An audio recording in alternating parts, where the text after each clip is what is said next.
Está no ar, Federal. Rádio Instituto Federal. Informação, cultura e entretenimento à sua disposição no smartphone, computador ou tablet. No ar, Rádio Instituto Federal. Muito bem, voltamos com o programa Nota Clássica. Boa noite a todos. Boa noite, Giovana. Boa noite, professor. Boa noite, pessoal. Boa noite, Fábio. Boa noite, Daniel, que está aqui conosco nos estúdios. Estamos falando diretamente aqui de Suzano, dos estúdios da Instituto Federal, que é uma escola que é bastante verticalizada, tem ensino técnico, tecnológico, que é a faculdade, e também a pós-graduação. E nós estamos aqui no estúdio com um programa que se chama Nota Clássica. Nota Clássica, como a gente já falou, e voltamos a dizer, tem por propósito levar a música clássica àqueles que gostam e também àqueles que não gostam porque ainda não conheceram, não é isso, Giovana?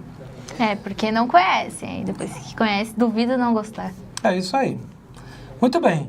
E aí nós já lançamos uma chamada para o nosso programa e várias pessoas se apresentaram aí, corrigindo inclusive uma informação de que eu dei que hoje era dia 7, mas hoje é segunda-feira, dia 8 de maio de 2017.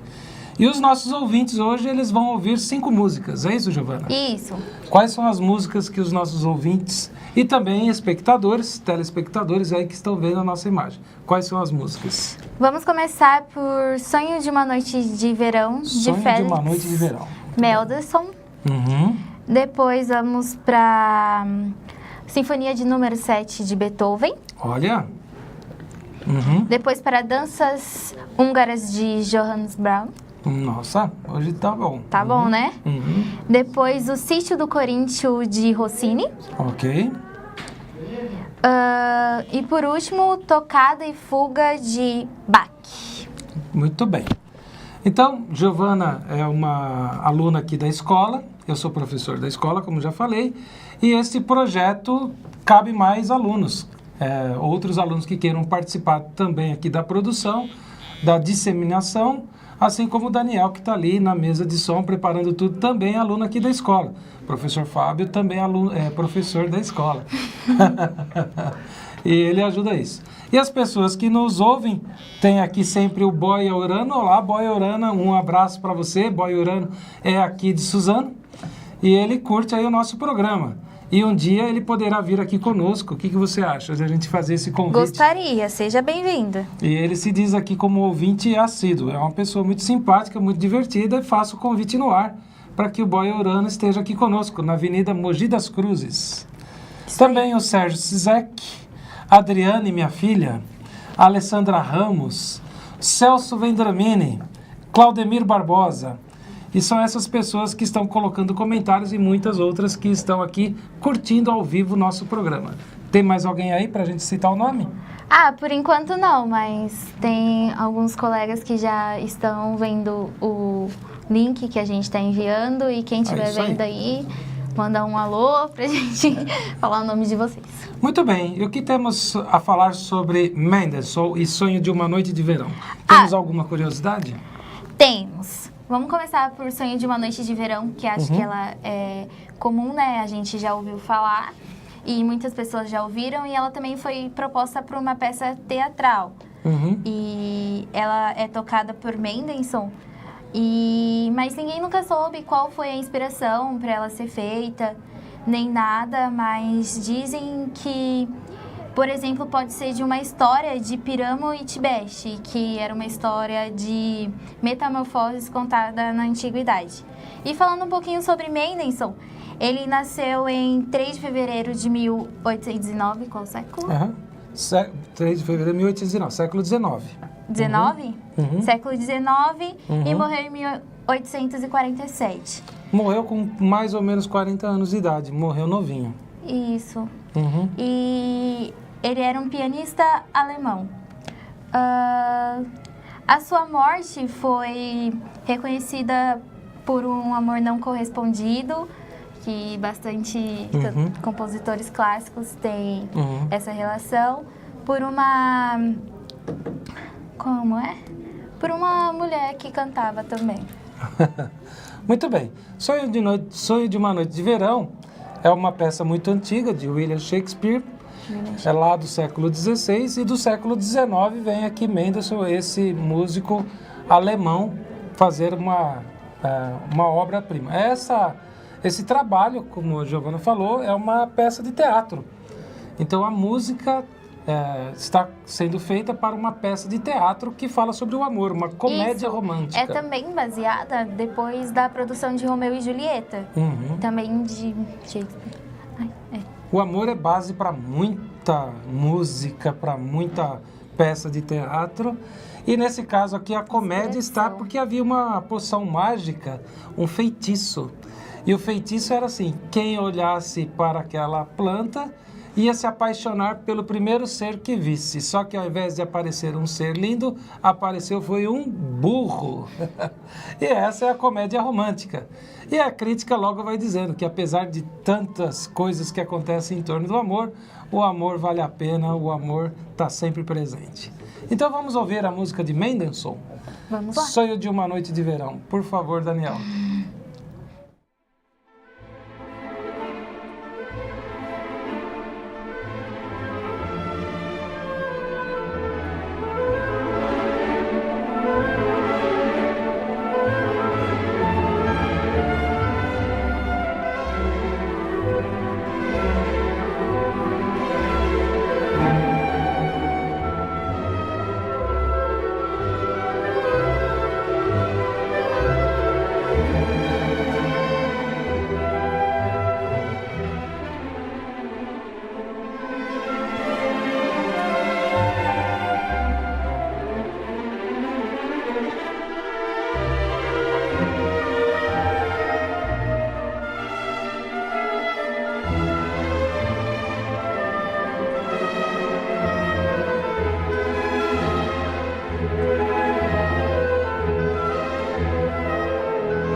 Voltamos? Voltamos. Muito bem.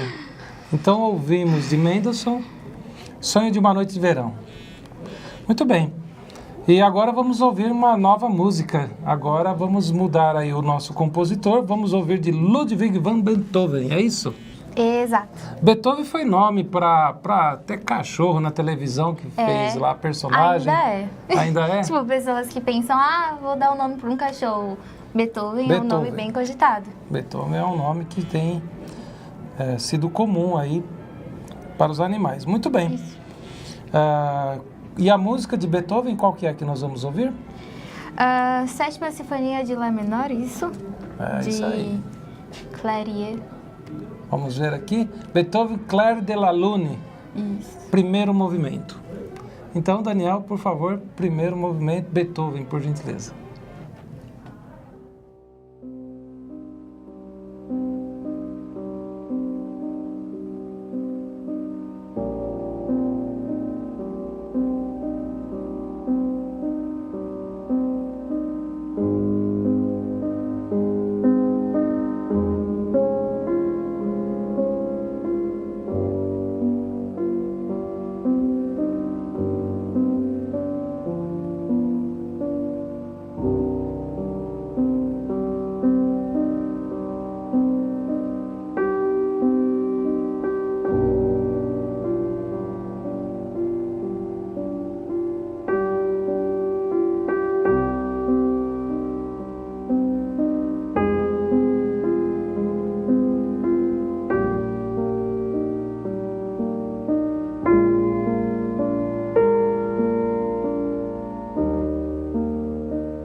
Muito bem. Olha aí, que música linda, né? Sim. Música linda. É bem calma, bem tranquila. E a música clássica, como tem aí, a gente tem dito, ela serve para representar as peças. E nesse caso aqui, de Beethoven, temos alguma curiosidade sobre ele, não temos? Qual é o fato mais interessante sobre Beethoven, Giovanna? Ele é considerado um dos pilares da música clássica e principalmente lá ocidental, porque foi ele quem começou com a linguagem tanto corporal quanto musical, e várias músicas dele têm tipo um resumo da liberdade de expressão. Uhum. E também é legal falar de uma curiosidade engraçada da família dele, que o significado do nome da família dele significava horta de beterrabas. Horta de beterrabas, isso mesmo. E é isso aí. E esse é o primeiro movimento, né? Foi onde ele começou, que ele estava num momento mal da vida dele, então ele foi compor e ele compôs essa sinfonia. E ele tem uma característica bastante interessante em relação a Beethoven, que ele ficou surdo. Isso. Ao longo da sua vida ele ficou surdo e ele continuou trabalhando mesmo assim. Mas isso não foi algo tão fácil. Às vezes as pessoas falam que, olha, ele superou tudo. Não foi tão fácil quanto se imagina. Os registros dizem que ele tentou, inclusive, o suicídio. A situação foi bastante complicada. Mas a música dele, um pilar da música ocidental, serviu para que a música retomasse a sua energia, a sua força, entusiasmo, e até algumas casas de apresentação, casas de espetáculos, tinham a sua aparência que lembravam os templos. Houve uma associação da música à igreja, como alguma coisa até meio que divina. Ainda hoje a música clássica é relativamente divina, ainda para muitos. Mas o que a gente quer com o programa é tirar esse mito de que a música clássica é chique demais, a música também chamada de câmara é alguma coisa só para gente muito quieta, muito parada. Não é. É também uma música para se ouvir e ela é muito intensa. Algumas músicas são mais intensas que outras. Essa não, essa de Beethoven é bem tranquila, bem calminha. E o engraçado é que depois da surdez de Beethoven, digamos que ele teve uma crise de criatividade. Uhum. E ele começou a produzir várias outras músicas, tanto que tem várias sinfonias continuadas e vários outros movimentos dele. Muito bem. Esse é um gênio da nossa música, da música ocidental. Muito bem, então tocamos essa música para quem, Giovanna? Tocamos essa música aqui para o Ademir Bernardo, que está no Japão nos ouvindo, ele e a Miriam. Tocamos aqui para a Ana Paula Danelucci, ou tocamos também para a Irene, para o seu Fred, meu sogro e minha sogra. E temos mais outros comentários aqui que nós vamos colocando na medida em que vamos colocar novas músicas. Vamos falar agora da terceira música. Qual é a terceira música que nós vamos ouvir hoje? A terceira música são as danças húngaras de Johannes Brahms. Johann Brahms. Muito bem. Aí, na volta da música, falamos mais um pouquinho sobre o compositor e a própria música. Pode ser? Pode ser. Muito bem. Então, por favor, Daniel.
Muito bem, essa já não é tão calma como foi aquela de Beethoven que a gente ouviu, não é, Giovana?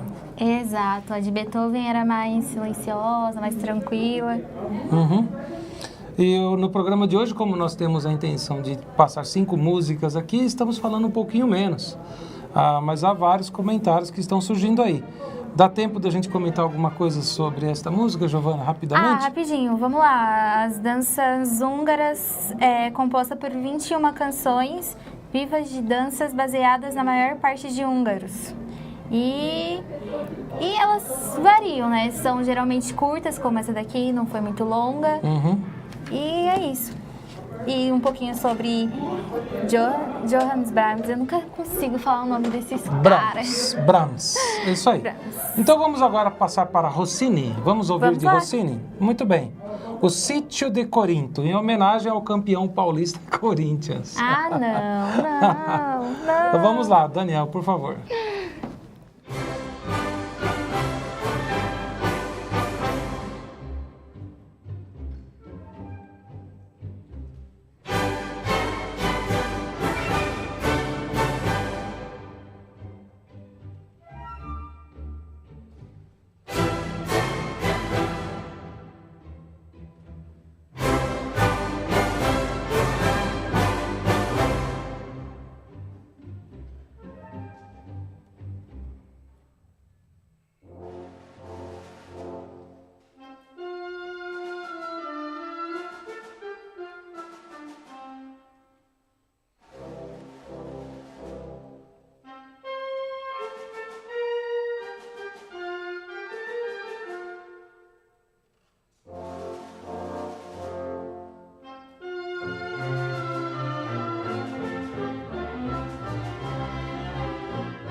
Muito bom. Voltamos. E o que sabemos sobre esse compositor, Giovanna? Vamos lá, Rossini. Rossini. Ele foi um compositor erudito. Erudito. Ele é italiano e muito popular na época em que ele falava. E de qual século que ele é?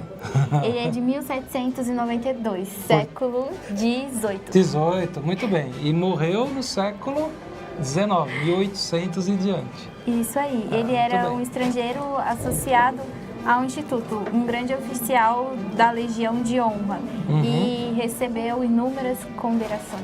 Muito bem, ele tem um trabalho bastante famoso, que é o Barbeiro de Sevilha, né? Isso. Ele compôs aí óperas.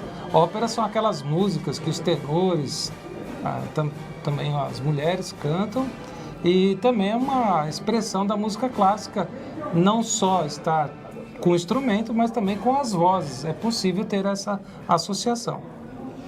Muito bem. O Barbeiro de Sevilha é uma outra que nós vamos ouvir numa nova oportunidade, num novo dia. Por enquanto, ficamos só com essa daqui. Qual é mesmo o nome dessa música? Vamos ver aqui.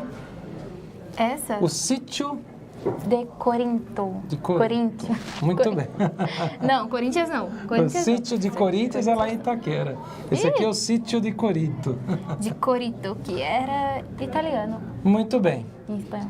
Agora vamos ouvir Bach. Que tal? Bar se pronuncia como se fosse um carioca dizendo a palavra bar. Então o carioca não fala um bar, fala um bar. E é assim que a gente pronuncia o nome de Bach. Bach é um grande compositor. Temos algumas informações sobre Bach? Sim, ele é alemão, nasceu em 1685. Século? 17. Ufa, agora tá fácil. E ele cresceu num ambiente luterano. Luterano. Sim, e ele faleceu em 1749, no século XVIII, e ele estava praticamente cego. E aqueles que dizem que a música lenta é muito calma, tranquila, essa é uma música calma? Nem um pouco. Essa é uma música muito forte, muito expressiva, embora persona seja uma expressão para pessoas, podemos dizer que essa música tem muita personalidade. É uma música de bastante energia. Então vamos ouvir de Bach, Tocata e Fuga. Por favor, Daniel.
voltamos. Muito bem, que música marcante, não? Isso, essa é bem conhecida, hein, gente? O Fábio comentou aqui, ó, Família Addams, vários outros espetáculos. Muito bem, então nós ficamos por aqui. O programa de hoje teve 5 músicas, nós contamos com a participação de várias pessoas. Algumas aqui deram seus comentários: Karen Bottini, Alessandra Ramos, Ademir, Inês Marques, Célia Morina e a Eliane Michel Filenga, minha esposa também. Isso aí, eu queria mandar um abraço e agradecer a audiência de todos vocês, inclusive de uns colegas meus que estão mandando mensagem aqui. Obrigada pro Felipe, obrigada pro Matheus. O Felipe Pinho mandou também. Felipe Pinho? É. Felipe daqui, Felipe de por aí. Marido da Marli. É o mesmo? Não sei. Acredito que não. Pro Felipe, pro Matheus, pra Elis, pra Cauane, pra minha mãe, pra minha irmã, pra minha família que está assistindo, pros meus amigos da Aspren. E é isso aí. Muito obrigada, viu, pessoal? Lembrando, faltando meio minutinho para terminar, que o propósito desse programa é levar a música clássica e por isso nós fazemos muita interatividade. Por isso o tempo todo no celular, no computador, vendo quem está no ar, citando nomes, justamente para incentivar essa interação. A música de câmara, a música clássica, a música erudita são os mesmos nomes para a mesma coisa, mas nós queremos tornar essa música mais comum, acessível e simples. Esse é o nosso propósito. É isso aí. E boa noite. O programa de hoje. Tchau. Até. Tchau.